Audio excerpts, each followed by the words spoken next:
Pasangan Ahmad Saiku dan Ilham Habibie resmi mendaftarkan diri sebagai calon gubernur dan wakil gubernur Jawa Barat di KPU Jawa Barat. Saiku Ilham didukung PKS, Nasdem, dan P3. Bakal calon gubernur Jawa Barat yang juga Presiden PKS Ahmad Saiku bilang, meski berbeda jalan dengan koalisi Indonesia Maju, pihaknya akan sejalan dengan kebijakan pemerintah Prabowo Gibran nantinya. Saiku menambahkan, koalisi dengan Kim di Pilkada hanya di daerah prioritas seperti Jakarta. Hal ini diungkap Saiku merespons berbedanya koalisi di Pilkada Jawa Barat dengan partai politik di Kim saat ini. Tanda terima dan berita acara pendaftaran.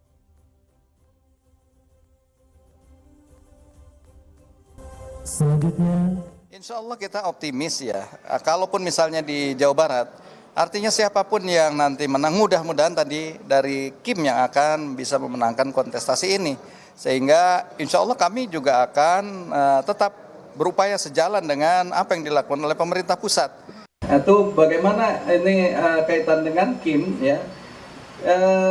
Kim ini kita bekerja sama pada hal-hal tempat-tempat yang kita prioritas tentu yang tadi sudah disepakati adalah di DKI. Ya, di DKI kita sepakat bahwa seluruhnya mengusung Pak Ridwan Kamil dan Suswono, pasangan Ridho ya. Tapi untuk daerah-daerah yang lain tentu ini juga diberi agak lebih leluasa. Sehingga di Banten berbeda juga. Ya, termasuk di Jawa Barat. PKB membuka opsi mendukung pasangan Deddy Mulyadi Erwan Setiawan di Pilkada Jawa Barat. Sekretaris Dewan Syuro DPP PKB Maman Imanuhak bilang opsi ini akan diambil di detik terakhir pendaftaran Pilkada Jawa Barat. Maman menambahkan PKB terus membuka peluang koalisi baik dengan Kim maupun PDI Perjuangan di Pilkada Jawa Barat.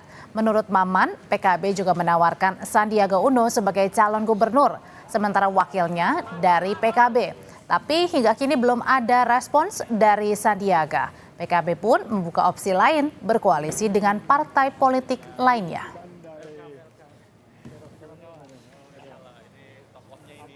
Sebenarnya Jawa Barat belum juga menentukan dengan siapa, walaupun pembicaraan terakhir kita adalah PDIP dengan PKB, yaitu Ono dengan Kiai Acep Adang, seperti itu. Tetapi sampai kemarin kita bicara di muktamar, kita masih sebenarnya menginginkan ada pasangan tambahan, misalnya kita mengambil dari calon lain dan lain sebagainya. Tapi sampai hari ini kita belum bisa bersikap sampai hari detik terakhir apakah kita nanti gabung juga dengan pasangan yang didukung oleh Kim, yaitu Deddy Mulyadi. Udah minta Mas Sandiaga Uno untuk menjadi bakal calon gubernur untuk Jawa Barat dari PKB. Nah, wakilnya bisa Kang Acep dan lain sebagainya. Nah, tetapi kita tahu sendiri kan Sandiaga Uno agak sedikit let respon seperti itu. Sementara Menparekraf yang juga politisi P3 Sandiaga Uno bilang dirinya sempat ditawari maju di Pilkada Jawa Barat baik dari internal P3 maupun partai politik lainnya. Sandi menambahkan tawaran tersebut sudah sejak beberapa bulan lalu.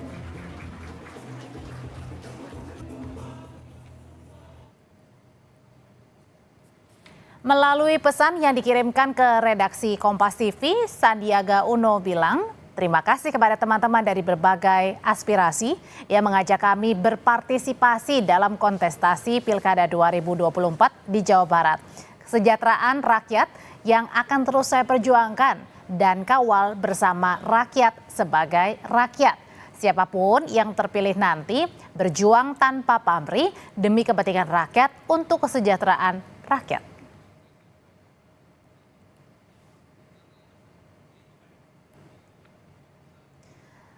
Di hari terakhir pendaftaran pemilihan Gubernur Jawa Timur, menurut KPU Jawa Timur akan ada 2 pasangan calon dari 2 partai yang akan mendaftar.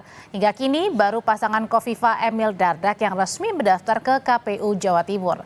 Komisioner KPU Jatim menyebutkan akan ada 2 partai yang mendaftarkan calonnya pada sore dan malam hari ini, yakni dari PKB dan PDI Perjuangan. Pendaftaran akan ditutup pada pukul 23:59. Setelah pemeriksaan berkas dan berbagai tes kesehatan, KPU Jawa Timur baru akan menetapkan calon gubernur dan wakil gubernur Jatim 22 September mendatang. ya. Namun sejauh ini kita belum dapat konfirmasi resmi calon yang mau diusung. Jadwal mereka mengkonfirmasi di sore sama malam hari, tetapi tentu jadwal ini tentatif. Kepastian nanti tanggalnya yang jelas kami di KPU Provinsi Jawa Timur harus siap ya. Dan sejauh ini yang awalnya malam ya dari PKB, tetapi kemudian ada informasi lagi kemungkinan berubah di sore hari ya jam 4. Kemudian PDI konfirmasi info awalnya itu jam 6 sore sampai jam 7-an. Hari ini bakal Cagup dan bakal Cawagup Jawa Timur Khofifah Indar Parawansa dan Emil Dardak selesai menjalani tes kesehatan fisik di RSUD Dr. Sutomo, Surabaya. Esok paginya keduanya akan kembali menjalani tes kejiwaan psikologi. Khofifah dan Emil Dardak menjalani tes kesehatan fisik selama 5 jam sejak pukul 8 pagi tadi. Dan selanjutnya besok pukul 7, Khofifah Emil akan menjalani tes kesehatan, kejiwaan, dan psikologi di RSUD Dr. Sutomo, Surabaya. Sebagai petahana, Khofifah Emil didukung 15 partai politik berlaga di Pilkada Jawa Timur. Jadi kesehatan fisik maupun kesehatan mental atau kesehatan jiwa untuk besok. Berbagai syarat sudah kita input ke Silon dan tentu ini menjadi satu kesatuan bahwa insya Allah proses rekrutmen paslon yang sudah dilakukan oleh masing-masing partai dan kemudian didaftarkan ke KPU kabupaten kota maupun provinsi diikuti dengan medical check up baik fisik maupun besok kesehatan mental akan memberikan referensi hadirnya pemimpin yang insya Allah bisa memberikan solusi komprehensif dari berbagai kebutuhan masyarakat yang terus dinamik ini. Kemenangan pemilihan gubernur di Pulau Jawa kerap dianggap sebagai barometer politik nasional. Sebagai gambaran, pada Pilpres Februari lalu di Jakarta dan Jawa Barat ada 8,2 juta serta 35,7 juta suara yang diperebutkan. Sementara untuk di wilayah Jawa Tengah, Jawa Timur ada 28 juta dan 31,4 juta suara yang diperebutkan. Jika digabungkan, jumlah suara potensial di 4 wilayah tadi lebih dari 50% daftar pemilih tetap 2024 yang ditetapkan KPU sebesar 204 juta pemilih. Pemilihan kepala daerah serentak 2024 dilaksanakan di 545 daerah. Rinciannya 37 provinsi untuk pemilihan gubernur, wakil gubernur, lalu 415 kabupaten dan 93 kota. Partai Kebangkitan Bangsa PKB membantah rumor yang menyebut berpindah usungan calon gubernur Jakarta ke Anies Baswedan. PKB tegaskan masih setia mengusung pasangan Ridwan Kamil Suswono. Sekretaris Dewan Syuro PKS atau PKB Maman Imanul Haq menyatakan sampai sekarang masih mendukung pasangan Ridho di pemilihan gubernur Jakarta. Ia menepis maraknya konten di media sosial yang menyebutkan sejumlah partai termasuk PKB kembali mendukung Anies sebagai calon gubernur. Anies Baswedan, lalu karena ada perubahan cuaca akhirnya kita mendukung pasangan yang didukung oleh Kemples dan sampai hari ini dukungan itu belum berubah. Spekulasi itu. Ketua DPP Puan Maharani, saudara, membantah isu majunya Pramono Anung sebagai bentuk kompromi dengan Jokowi. Menurutnya pencalonan adalah hak politik dari partai politik dalam mengusung calon masing-masing. Hal ini disampaikan Puan di gedung DPR RI. Menurut Puan, pencalonan Pramono Anung merupakan murni wewenang dari PDI Perjuangan sebagai partai politik yang berhak mengusung calon di Pilkada sesuai putusan MK dan PKPU terbaru.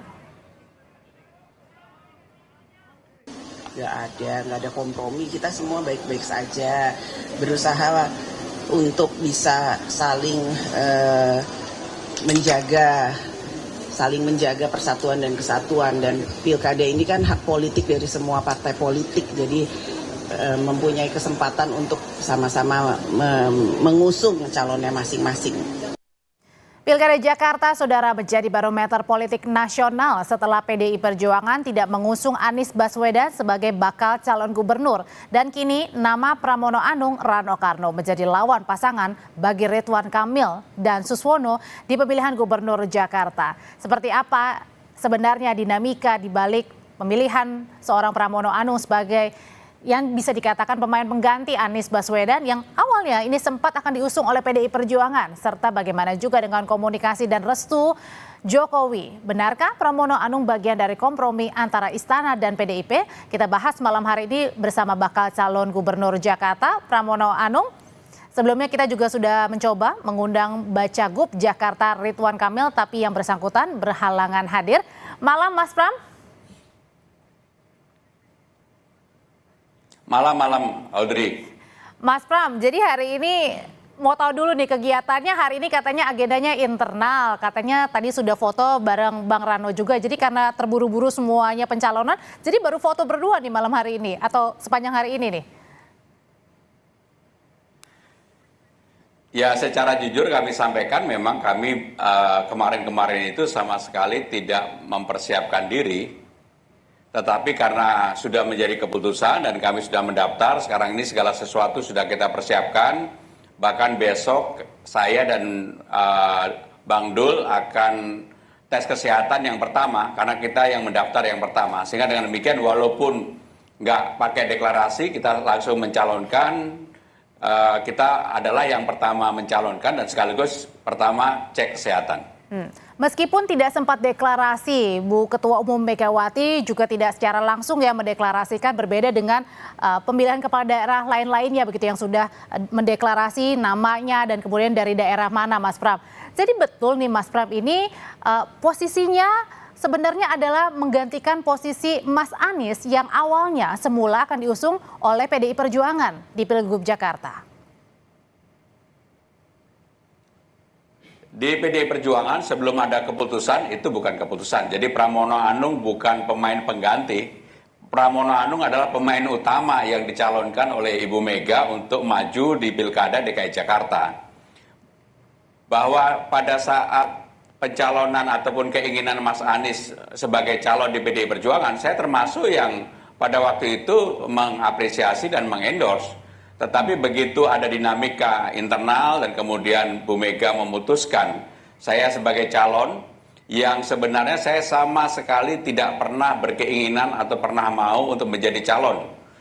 Tetapi dengan keputusan ini tentunya saya sangat serius untuk maju, saya bersungguh-sungguh, saya juga dengan Bang Dul akan menawarkan gagasan-gagasan program-program kepada seluruh warga Jakarta apabila mereka percaya bahwa saya dan Bang Dul merupakan orang yang dipercaya untuk dipilih. Meskipun juga Mas Pram ini berkali-kali juga bilang awalnya menolak ya pada saat Bu Ketua Umum Megawati Soekarno Putri menawarkan untuk posisi Bacagub Jakarta. Saya menolak dari awal dan ketika pada hari Senin jam 1 saya dipanggil oleh Ibu Ketua Umum, saya juga menyampaikan bahwa saya tidak bersedia. Kemudian ada perdebatan panjang lah sampai dengan hari Selasa, saya juga masih menolak. Tetapi kemudian pada hari Selasa jam 7 setelah saya duduk, saya renung karena jarang sekali Ibu Ketua Umum, Ibu Mega itu memutuskan untuk hal yang krusial melalui mekanisme yang seperti ini. Walaupun secara jujur, Audrey, saya sama sekali tidak pernah berniat untuk mencalonkan. Mas Pram, kalau tidak pernah berniat mencalonkan, kemudian juga rasa-rasanya dinamikanya sangat kerasa sekali, bukan hanya di internal, tapi sampai dirasakan juga di masyarakat. Bahkan ada sampai sekarang mungkin masih ada yang banyak mempertanyakan kenapa Mas Pramono Anung yang dipilih begitu. Tapi ada yang menduga, benarkah dipilihnya seorang Pramono Anung sebagai bakal calon gubernur Jakarta ini merupakan bentuk kompromi dari PDI Perjuangan untuk bisa menjembatani antara PDIP agar bisa masuk ke koalisi pemerintahannya Prabowo Gibran? Ya, secara jujur saya harus menyampaikan saya termasuk politisi yang sudah sangat senior. Jam terbang saya panjang sekali dan selama ini memang saya ditugasi oleh Ibu Mega untuk berkomunikasi baik dengan dulu pada pemerintahan Pak SBY, pemerintahan Pak Jokowi, maupun dengan pemerintahan Pak Prabowo. Tetapi untuk koalisi dan sebagainya, itu kewenangan sepenuhnya ketua umum dan juga partai, sehingga saya tidak mau berandai-andai. Tetapi bahwa saya bisa berkomunikasi dengan seluruh pihak, itu yang merupakan tugas dan tanggung jawab yang saya emban selama ini. Sehingga dengan demikian saya setuju 1000% dengan apa yang disampaikan oleh Mbak Puan, bahwa pencalonan saya adalah kewenangan sepenuhnya Ibu Megawati Soekarno Putri. Memang kewenangan dari seorang ketua umum, Bu Megawati Soekarno Putri, tapi tidak terelakkan juga Mas Pram ketika Mas Pram ini 10 tahun bersama pemerintahan Pak Joko Widodo, 5 tahun terakhir juga bersama Pak Prabowo Subianto menjadi Menteri Pertahanan, maksudnya bersama-sama menjadi Menteri begitu. Nah artinya ada faktor kedekatan-kedekatan ini yang kemudian mungkin saja menjadi faktor pertimbangan besar kenapa Mas Pramono Anung yang dipilih, bukannya nama Mas Anies, nama Mas Ahok juga yang masih jadi kader PDI Perjuangan? Ya, yang pertama, yang paling utama memang saya sebagai pembantu presiden, tentunya apalagi saya sebagai sekretaris kabinet yang tugasnya adalah mengkoordinasikan presiden sebagai kepala pemerintahan dan sidang-sidang kabinet dan sebagainya. Pasti saya dekat sekali dengan presiden, saya juga dekat dengan Pak Prabowo, saya juga dekat dengan para menteri yang lainnya. Itu merupakan bagian dari tugas yang saya emban sehari-hari. Jadi saya tidak bisa menafikan itu. Bahkan secara profesional saya harus mengatakan, 2 orang yang saya komunikasikan sebelum saya memutuskan untuk maju, yang pertama tentunya istri saya sebagai keluarga, tetapi kan saya juga harus bicara dengan presiden. Karena presiden merupakan atasan saya sebagai pembantu presiden. Itulah yang norma yang harus dibangun. Tetapi sekali lagi bahwa kewenangan keputusan mencalonkan sepenuhnya oleh partai dan oleh Ibu Ketua Umum, Ibu Megawati. Mas Pram, yang menarik juga pernyataan dari Pak Jokowi ketika Mas Pram meminta izin untuk pencalonan sebagai Bacakub Jakarta. Ini katanya Pak Jokowi sampai tertawa terbahak-bahak. Ini kalau kita lihat sebenarnya maknanya tertawa terbahak-bahak karena yang pertama tidak menyangka Mas Pram akan maju, atau kedua karena PDIP tidak jadi mengusung Anies Baswedan. Beliau tertawa yang pertama karena memang pada waktu itu sempat ada keinginan untuk mencalonkan Pak Basuki Menteri PUPR. Ketika Pak Basuki tidak bersedia dan kemudian Sekjen Partai PDI Perjuangan, Pak Hasto ke publik menyampaikan bahwa Pramono Anung kemungkinan akan diusung di DKI Jakarta. Ketika itulah saya kemudian ditanya oleh Pak Jokowi, Mas maju aja di DKI Jakarta. Ya karena beliau sebagai presiden dan saya berkomunikasi dari hari ke hari, menurut saya wajar-wajar aja kemudian beliau menyampaikan itu. Dan saya pada waktu itu juga kepada presiden saya menyatakan saya tidak bersedia. Memang saya tidak bersedia. Tetapi kemudian karena Ibu Mega memutuskan, mungkin beliau tertawa karena apa yang dulu pernah disampaikan kepada saya maupun Pak Basuki itu menjadi kenyataan. Bahkan kepada Pak Basuki pada waktu itu secara langsung saya bawa kepada Ibu Mega untuk apakah Ibu berkenan atau tidak. Pak Basuki tetap di hadapan Ibu menyampaikan tidak berkenan, tidak mau. Mas Pram, tapi Anda sekarang kan sudah Bacagub ya, besok akan menjalani tes kesehatan dan rangkaian sebagainya. Nah, kalau jadi sebagai bakal calon akhirnya nanti disahkan menjadi calon gubernur dan juga calon wakil gubernur bersama Bang Dul, ada rasa was-was deg-degan nggak? Ini PDI Perjuangan maju sendirian nih di Jakarta, koalisinya melawan gemuk, nggak main-main. Lalu kemudian di sana juga ada Kang Emil bisa merangkul milenial, Gen Z.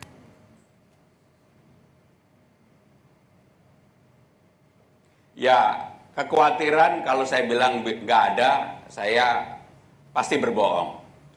Dan beberapa teman-teman saya menyampaikan kepada saya, Mas, emangnya Mas mau turun gunung? Ini bukan turun gunung, ini naik gunung yang tinggi sekali, tidak mudah. Saya juga kenal secara pribadi dengan Bung Ridwan Kamil, sehingga dengan demikian menurut saya ya ini menjadi kompetisi yang akan sehat. Saya malah lebih senang kalau orang menyampaikan kepada saya bahwa memang saya hampir 10 tahun tidak pernah mau tampil di publik karena mengerjakan dapurnya presiden dengan sangat sengaja. Tetapi dengan penugasan ini, dengan amanah ini, saya akan tampil di publik dan saya juga secara langsung akan berkomunikasi dengan Gen Z, menawarkan alternatif Karena yang menjadi kunci saya selama ini adalah karena kerja keras. Saya selama ini bekerja dengan sungguh-sungguh dan bekerja keras untuk membangun kepercayaan siapapun, termasuk kepada Gen Z.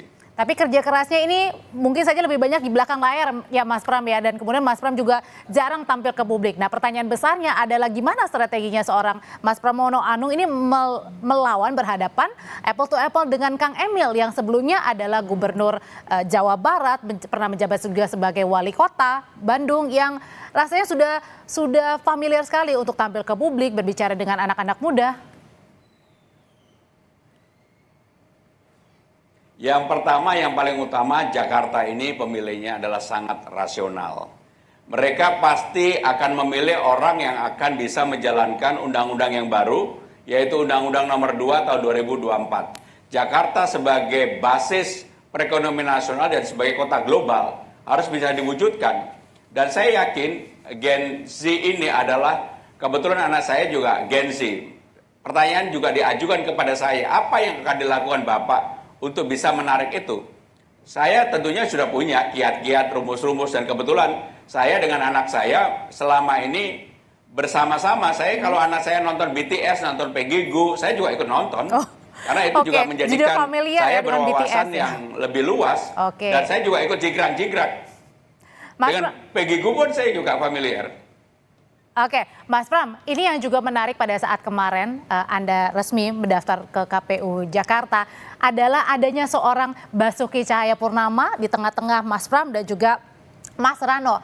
Pesan apa sih yang dibawa? Ingin juga menarik begitu sebanyak-banyaknya teman Ahok yang kemudian bisa menggrab keterpilihan untuk mereka memilih Mas Pram dan juga Bang Rano, atau jangan-jangan ada posisi strategis nih, jangan-jangan jadi ketua pemenangan nih di Jakarta?